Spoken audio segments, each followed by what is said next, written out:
Welcome. Today, we're going to walk you through coach scheme breakdown of all the different archetypes of coaches, which sections do what, which ones you would prefer in a regular dynasty, an online dynasty, because there's going to be differences depending on what type of league you're playing on and what type of program you're starting on. Personally, for me, I'm going to start as a tactician in this one, but you get the motivator, recruiter, and tactician archetypes to start, and you pick which one they would like to start with if you're using your own custom coach. If you're using a regular head coach, you just copy what tree they have. So don't mind me. I'm going to make my coach real quick. I'm going to do my name, my offensive playbook, and defensive playbook. I'm just going to join as SDSU and use their default info from there. But you can change this however you want in your offline and online to fit your scheme. Okay, I have edited my information. I've chosen the Southern California pipeline because I am at San Diego State. We want those Southern California hotbed of recruits, but you can choose whichever pipeline you deem fit for your head coach. You have over all 30 of the options available to you. First, you can see the coaching spider graph where only the archetype I selected, tactician, is available to be upgraded. The other two starting archetypes, recruiter and motivator, are available to unlock, and all you have to do is spend 10 of your coaching points. That's the little C symbol you see in the top right. You spend 10 of those, you can unlock motivator, and you can unlock recruiter as well. So now let's take a deep dive into that tactician archetype and see the overall abilities. Here there are 8 abilities in tactician, 4 for each side of the ball. A tactician scheme gives you players in-game ratings boost at a specific position group. Every ability has 4 tiers and they all cost 5 coach points here. The offensive position groupings are quarterback, running back and fullback, wide receiver, tight end, and offensive line. While the defensive positioning groups are defensive line, linebackers, defensive backs, and the fourth option is actually a cross-training, that it's going to cross-train your offensive linemen, defensive linemen, and your wide receivers, defensive backs. Unless you have a lot of athletes on your team playing both sides of the ball, I really don't see this being all that useful. If we take a peek at the position boosts for QBs, no matter what type of QB you have, most players will deem all of these boosts very useful. As you can see, throw on the run and change direction, throw under pressure, break sack. Third one, spin, juke, and ball carrier vision. And lastly, boost to short and medium accuracy. However, for running backs, maybe you don't value catching and short rounding for your backs. So maybe you only want to get to tier 3 here. Or maybe you won't want to touch your running backs as all because you think as long as you can get them in open space, as long as your blockers do their job, the rest of the ratings boosts aren't that important to you. Here's a quick glance at wide receiver. Again, tier 3 is kind of that sweet spot to the what we would call the meta or best attribute for this position. Lastly is offensive line boost, which I think is one of the best boosts in the game because you're boosting 5 players at once, and every single tier here has what I would consider an important ratings increase. Pass block, impact block, run block, lead block, run block, pass block finesse, and then pass block power, run block power. Maybe you're more of a finesse team, you're just going to stop at tier 3. If you're a power team, unfortunately, you're going to have to go all the way down tier 4 to get those power boosts. On the defensive side of the ball, I would really like to get at least 2 or 3 in D-line for that block shedding, finesse moves, and power moves. The linebacker and DB boosts are very good as well, as you can see here. I'm going to show you, here's the linebackers. Then here's the DB boost. All right, you're kind of starting to catch this pattern for how these archetypes work. Then lastly, as I talked about before, the cross-training, which I'm not going to find very important right now. Next, let's get into the scheme guru portion. In order to even unlock this part of the tree, you need to beat 10 teams in the top 25 while also spending 50 total points in tactician. You're filling out the one at the top. That's going to be 10 boosts in tactician before you can also even apply for scheme guru. If you're starting at a small school, it's definitely no easy task to beat 10 top 25 teams. It's going to take a while to get there. If you're starting in a big conference like the SEC, probably going to take you fewer seasons to get this job done. Once you're able to unlock this boost, the scheme guru will give you stylistic boosts to your team, which can affect fatigue, composure, and the overall effectiveness of your players for you and your opponent. If you're a hurry-up style, the fast tempo offense will be perfect for you. Look at tier 1. Players fatigue slower in hurry-up, Tier 2, you can catch the defense with delayed reactions when they're looking to the sideline to audible or hot route. Tier 3, it gives a composure boost for first downs, gain and hurry up. Think of the fire symbol for your players after gaining first downs. And then Tier 4, it gives you a chance to see the defensive coverage shell. If you don't find your players dropping passes that often, the passing game offensive ability probably isn't for you, as it mostly just boosts your players' ability to catch. The ground and pound offense seems like a great choice here. Wear them down, demoralizing, keep blocks longer. To the whistle, they are exactly how they sound. They wear down the fatigue of the defense, and it stops their ability to disengage from blocks and their abilities to shed run blocks as you get down to tier 3 and tier 4. This is something that looks like very, very strong boost to your whole team. The discipline ability will help your team be less affected by crowd noise on the road and help you commit fewer penalties overall. For those of you that like playing with increased penalty sliders, this would be very helpful to kind of say that you have a disciplined team and make sure the CPU ends up committing more penalties than you do.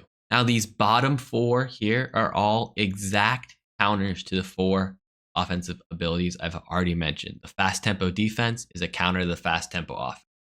Pass game defense is increasing your knockout chances. To combat the pass game offense, increased catchability. The ground and pound defense, it slows down your fatigue. It increases your ability to disengage on block. And then lastly, the discipline makes your defenders less likely to commit fewer penalties and a significant increase to the crowd noise at home. Before I get into the motivator perk, let's talk about the coordinators real quick. If you click the right stick in, you can display your offensive coordinator and defensive coordinator spider graphs on top of yours. The red is my offensive coordinator, who has abilities in both tactician and motivator. Other shade of blue is my defensive coordinator, who has recruiting and motivator abilities. These abilities all stack, so you can either really specialize and overload one aspect of the coaching tree, or you can have a more balanced approach like my team here. We've jumped into my motivator abilities. As you can see, the 8 abilities in motivator are again grouped by the same position group. If you noticed, all the tier effects are the exact same in each position group. Tier 1 is bonus XP for all players drafted in the top 3 rounds. Tier 2, that player's position group stays hot through breaks in the action, like timeouts, quarter changes, and week-to-week games in Dynasty. Tier 3 is probably one of the most sought-after abilities in the entire coaching tree, as it is an increased boost in off-season training. Yes, a boost to off-season training. Lastly, in Tier 4, your position group will start hot in the 4th quarter in close games. Since my OC has the Motivator perk, he has the ability to then upgrade to the Master Motivator as long as he hits the unlock requirement. As you can see below, the unlock requirements are to spend 50 points in Motivator and to have 5 players drafted. If you're a coach that starts at a big school with elite talent, this will unlock incredibly easy for you, maybe even in the first year. This is something to keep in mind when selecting your initial coaching archetype. Depending on the injury slider in your dynasty, this may be the worst advanced archetype. Tiers 1 and 2 help you recover from injury faster and prevent injuries overall. Depending on your injury slider in your dynasty, this may be the worst advanced archetype. Tiers 1 and 2 help you recover from injury faster and prevent injuries overall. Toughness boost could be nice for wear and tear, but I am not 100% it is worth it to spend 16 points on. Also, a key thing to note, the Master Motivator and the Scheme Guru, these coach abilities cost 8 coach points instead of 5. However, Tier 3 can help progression as it increases the XP gain for all of your players at that position. Maybe that's worth 24 points to you. Lastly, Tier 4 gives you composure boost to start the game.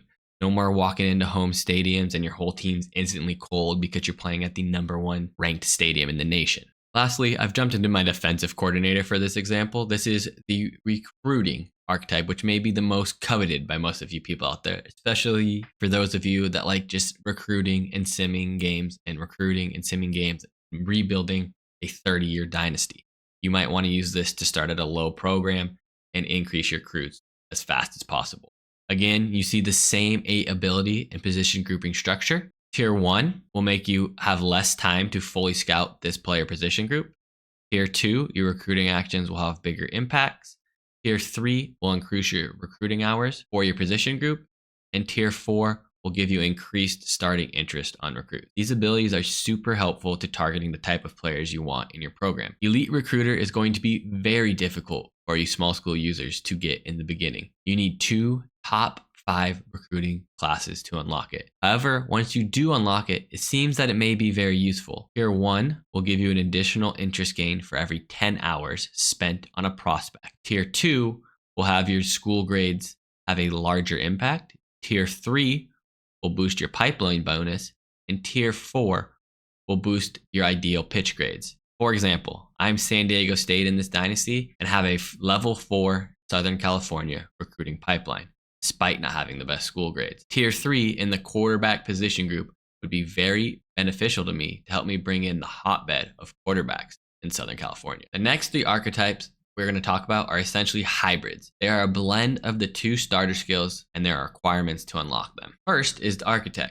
which to unlock requires 4 rivalry game wins and 25 coach points spent in both Motivator and Tactician. These coaching abilities will help you gain XP for in-game goals, give you a chance at increasing a random skill cap, earn extra XP for every 3-game win streak, and lastly, for winning conference championship or national title, giving you a chance to increase your best skill cap.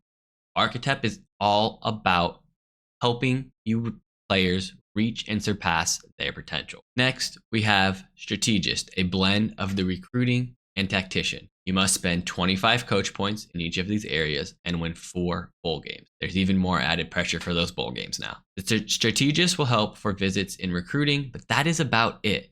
They are very nice boosts, but they do not seem overpowered in any way.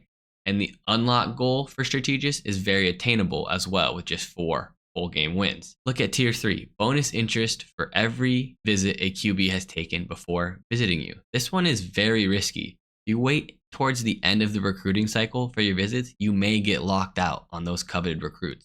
However, if you're able to stay in the fight, that last minute visit very well might help you get that signing on that official visit. Lastly is Talent Developer. This is probably the best combo archetype, but you need 2 players drafted in the first round. Again, if you're an elite school, this will be very easy. If you're Buffalo University, good luck at getting those first 2 draft picks anytime soon. Again, to remind you, the position groupings are the same as the previous 5 archetypes we've gone over. Tier 1 will have that position group with more interest in your team in the transfer portal. Tier 2 will boost recruits' interest when a current player on your team hits his skill cap. Think of this as recruits noticing you are making players hit their full potential. So they want to come to you so you can develop them and help them reach the NFL. Tier 3 will make lower rated players progress faster, and Tier 4 will increase the XP for that position group. The final 2 archetypes are overarching abilities saved for the elite coaches. As you can see, for Program Builder, you need to win 5 playoff games. And for CEO, you need to win 2 national championships. In Program Builder, there are 7 different abilities that you can stack. The ability improvements, it's probably not needed if you reach Program Builder. You're not going to need more job security, longer contracts, and easier contract expectation. Set the tone, however, will increase your home field advantage composure for their away team at home. That's something that is helpful. Roster retention can help you try and keep players from growing pro, keep players from transferring. Again, if you're a great program, you might not need this. High integrity. Think of it, you're a talker, you're a schmoozer. You're getting extra persuade attempts per season. You're having a higher success rate at persuasions. And lastly, for every successful persuade, you are getting a refund for that attempt. If you have 7 attempts, because normally you start with 4, every time you get one successful, you'll still have 7. These last 3 are pretty interesting. Faster progression speaks for itself, additional and bonus XP along the way for different events and milestones. Relationship Builder, upgrade your best 2 pipelines by 1 tier, upgrade your school's 5 best pipelines by 1 tier, and then upgrade your school's 5 worst pipelines by 1 tier. Relationship Builder is an amazing ability. Lastly, Strong Roots. This is all about boosting your primary pipeline and just really owning that pipeline as a program builder. This one is also very strong, for lack of a better word. Finally, CEO. These are basically program builder perks, but even higher. This one, for example, first round projected picks are less likely to leave. That's crazy. That's why it costs 18 coach points. you're not going to need all of these. For example, home away from home, that is one you may like. Home field advantage effects are lower at rival stadiums. You want to be Alabama, walk into Auburn and not be phased? Go ahead and tack this ability on if you're able to. Another one I like, gasoline. Players start hot in top 5 rivalry bowl championship games. Basically, your team is ready to fire on all cylinders for all of those key games. Senior superlatives. Increase all scale group caps by 1 for rising seniors. If you've traveled your way up and down the coaching trees, you're kind of at the end of your career, you're RCO already, you go back to a small school for one last rebuild in your coaching career, senior superlatives would be something that's great to add. Bundle discount is great. You're getting a discount on coach abilities when another coach has the same ability. If you're at a high profile program with high level coordinators, tack this on and you'll save some money. And lastly, one of the most powerful tools in this game of the coaching tree, Dream School.